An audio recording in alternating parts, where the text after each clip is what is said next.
hati menancapkan gunung di bumi agar bumi ini tidak goncang bersama kamu. Ngerti artinya? Diibaratkan hati manusia ini, ya, itu jangan sampai goncang. Kalau orang sudah emosi, orang yang mengerah, itu hati meledak-ledak karena mau meletus.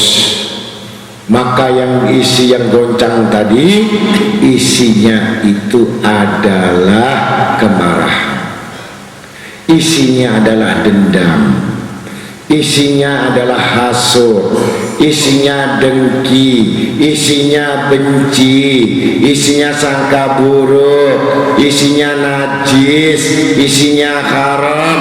Ini jadi meledak-ledak, menjadi orang itu menjadi gelisah.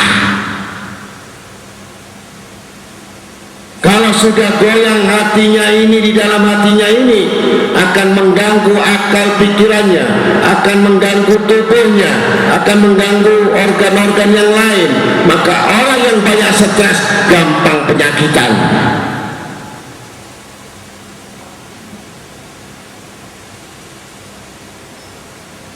Kalau hati gelisah, jauh dari Allah. Hati yang galau, jauh dari Allah. Hati yang susah, jauh dari Allah, jauh dari manusia, jauh dari malaikat, jauh dari sifat syukur kepada Allah Ta'ala. Kecuali kesedihan yang diperbolehkan karena atas dosa-dosa kita yang kita lakukan. Kesedihan yang kita dapatkan, kesedihan bagaimana Rasulullah SAW tidak memandang aku, Rasulullah tidak menemui aku dalam mimpi, ini boleh kesedihan. Kesedihan yang beralasan karena kecintaannya kepada Allah dan Rasulnya terasa hampa di dalam dirinya. Tapi bukan karena dunia yang ingin didapatkan, jabatan yang ingin didapatkan, pekerjaan yang didapatkan itu menjadi galau karena diri kita ini resah. Disitulah agar jangan kamu goncang, tancapkan gunung itu. Artinya hati itu jangan berubah di dalam imannya.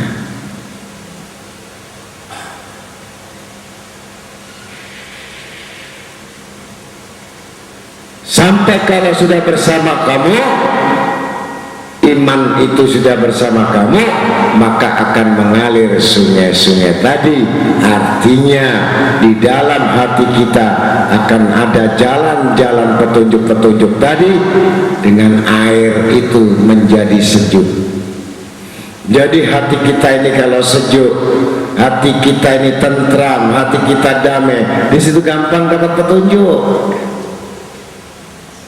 Gampang sekali cari jalan keluar, gampang sekali cari untuk kemudahan karena hati kita sejuk. Sudah dingin, percaya kepada Tuhannya, percaya kepada kodok takdirnya, percaya kepada sesuatu keputusannya. Apa yang digelisahkan lagi?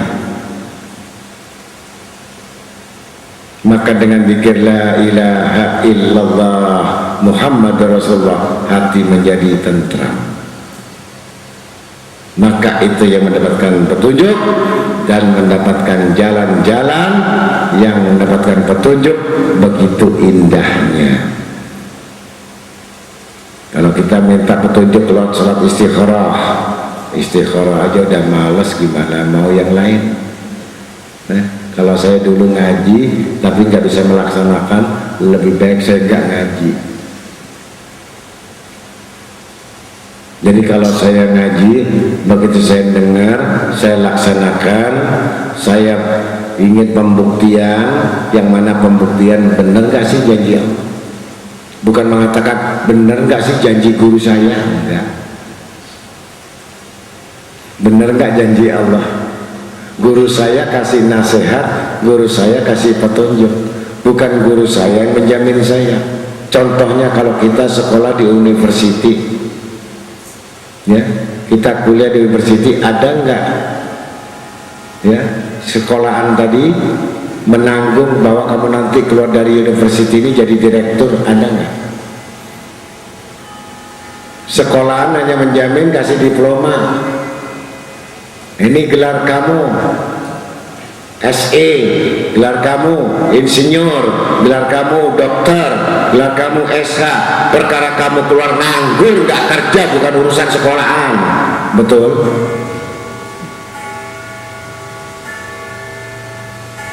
Ada nggak sekolah juga nanggung bahwa kalau kamu kuliah itu pasti kamu kawin, pasti kamu nikah? Ada nggak?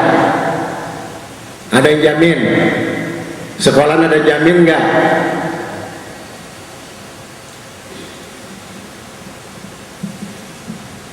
Nah, kalau kita sudah mengerti cara-cara arti demikian, bahwa semua apa pada waktu kita belajar kuliah, berapa juta yang kita keluarkan, berapa kita ambil dalam sekolah itu, bangku itu, tentunya itu atas dasar daripada aturan-aturan dari sekolah itu.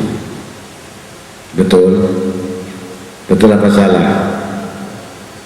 Ada nggak sekolah gratis? Ada sekolah jumbo,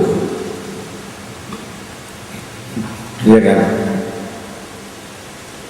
Nah, kalau sudah demikian bahwa jelas bahwa petunjuk-petunjuk itu dari hati, yang mana hati itu yang sudah ditancapkan, yang mana tancap itu sudah jali, artinya nyata dan benar, tidak ada sanksinya bagi siapapun kecuali Allah berkata benar.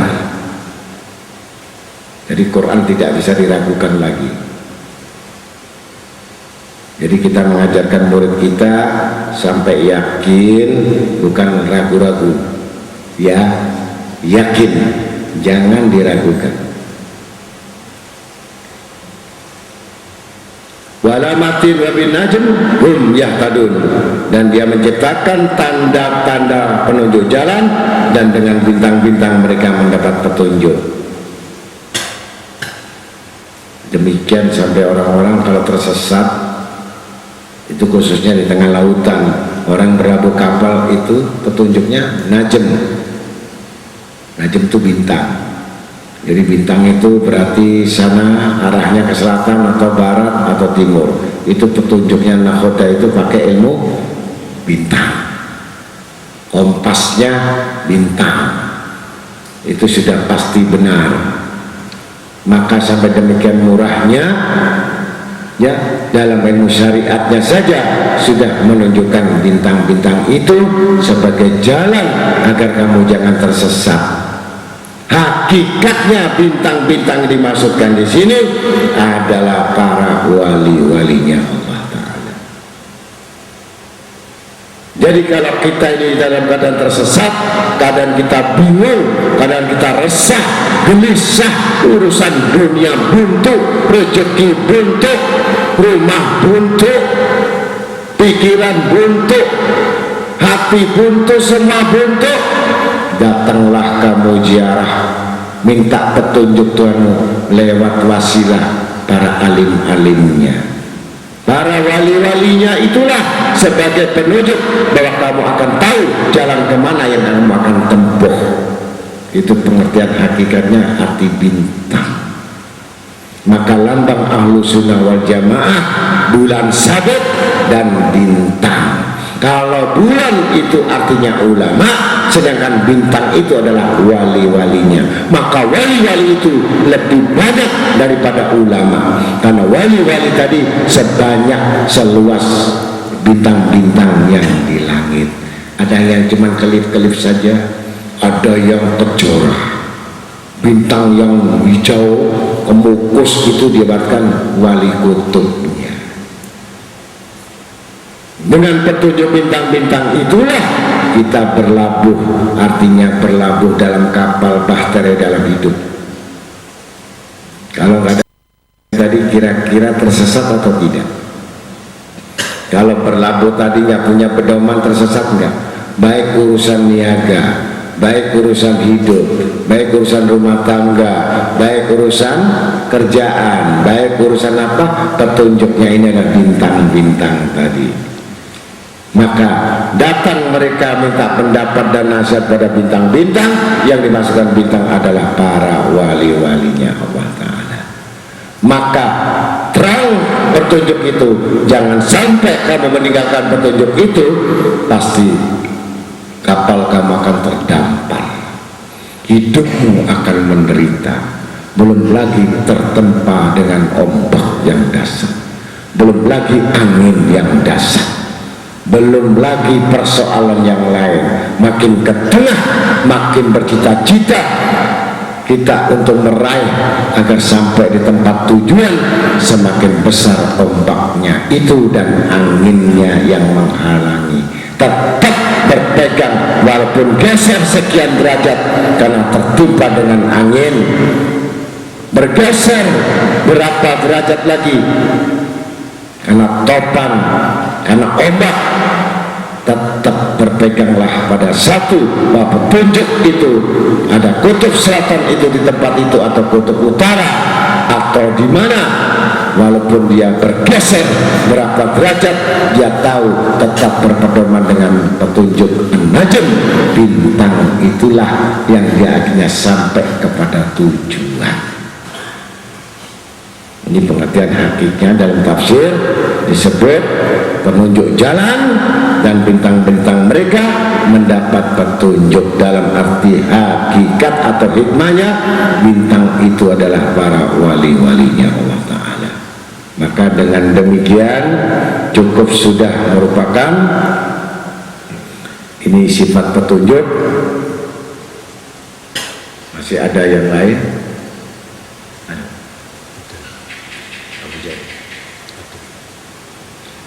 Maka akan diteruskan dengan kitab yang lain, karena waktunya sudah 1 jam. Ini sudah 1 jam, gak terasa ngomong-ngomong 1 jam, padahal 3 ayat. Yang mudah-mudahan dengan 3 ayat ini, yang jelas dari ayat yang pertama bahwa Allah Ta'ala telah menundukkan lautan untukmu dan berikan rezeki, daging, ikan, semuanya, ya. Yang bisa manusia ini bukan menciptakan tapi menjual, mancing menjual, nyerok menjual, kaya dari ikan, ya. Kemudian melihat perahu berlayar, itu kalau dipandang perahu berlayar itu adalah kehidupan kita yang setiap itu bahtera.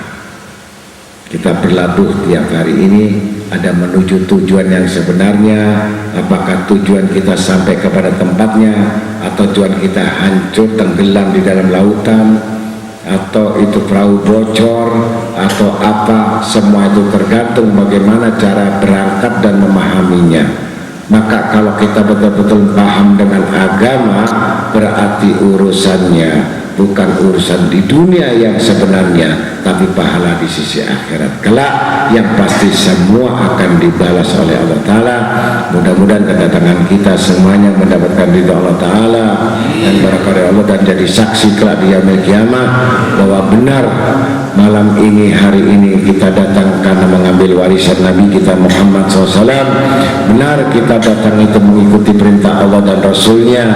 Benar malam ini kita datang untuk menghidupkan sunnah-sunnah Rasulullah SAW, agar kita yakin kelak dengan duduknya kita ini akan menolong kita, di mana kita akan dihisab oleh Allah yang sangat dahsyat dan sangat besar. Jadikanlah malam ini ya Allah sebagai penolong-penolong kami kelak di saat kami dihisab yang sangat dahsyat, yang jelas kami tidak akan mampu untuk memberikan kebaikan apapun yang dari diri kita, kecuali rahmat-Mu ya Allah. Turunkan kepada kami dan selamatkanlah kami dari dunia dan akhirat, dan selamatkan kami dari siksa adab api neraka. Amin ya rabbal alamin. Assalamualaikum warahmatullahi wabarakatuh.